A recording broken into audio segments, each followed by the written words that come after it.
Aloha and welcome to PIP Clips, quick tips to enhance your relationships. Today we're going to look further at these notions of patience, tolerance, and kindliness. There's really a lot there to unpack, and today we're going to go deeper into patience and to go deeper into what we want, to what our partners deserve, to what the world needs us to bring forth. We have to look at what is the junk getting in the way, what are the obstacles. So what's the obstacle of patience?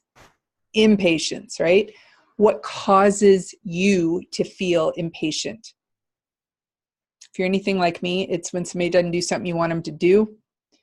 It's when you feel frustrated that things are taking longer than they should, according to your world. Impatience, perfectionism fuels my impatience because I want things just so. And I grip. And as I've released the grip over the years, I've softened to my reality. I've tenderized my heart. And I have gotten more patient with myself, with my kids, with my in-laws, with my beloved husband.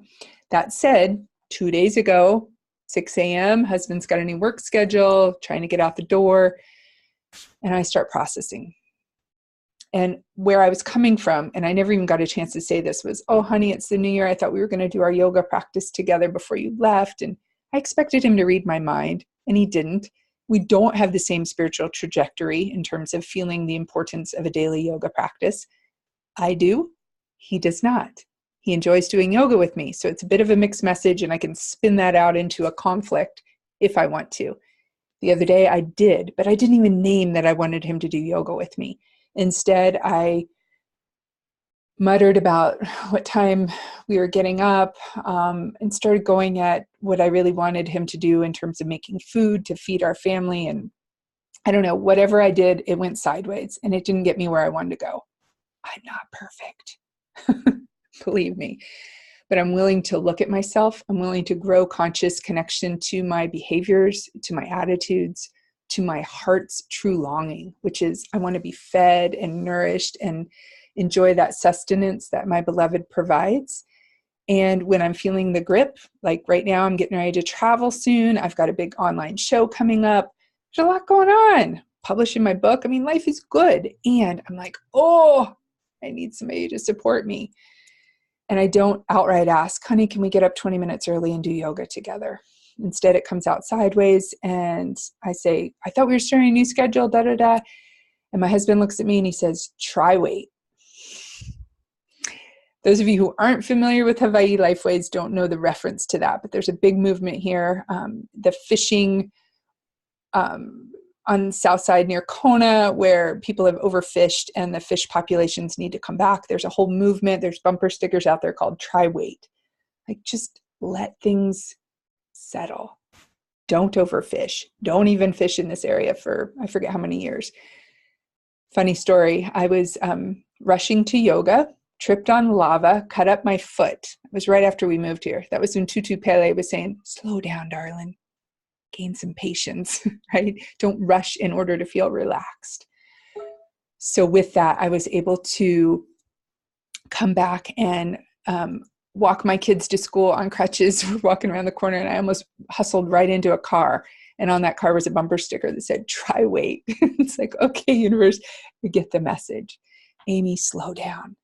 For those of you who've known me, when I lived in Washington State, when I lived in Oregon, when I lived in Colorado, when I lived in Florida, I was a speed demon. It was great when the PE coach told me that on the kickball field at PE. Great, I'm a speed demon. And it didn't work so well on the highways when I was getting tickets and I was not driving safely because I was hustling around and hurrying up. And bless my father's heart, he used to always tell me, don't hurry. You're not doing anybody any favors. You don't have to try to look busy or look good. And I've actually realized in slowing down, I get a lot more done. I don't work harder or faster. I work smarter. It's a good wake up to slow down, to my experience, to cultivate patience. So we spent quite a bit of time of what breeds impatience, the frustrations, the niggling beyond earworms that get in there and start to create a lot of static on our channel. We get to control that knob. Old reference to the radio. Notch it into what story you want to be hearing about your life that feeds you, because you're in charge of that. Just like you're in charge of the projector of your mind, of what's going on out there and how we perceive things. So here's the higher level mastery, which I've mentioned before, and it's worth mentioning again because I need to hear it right now.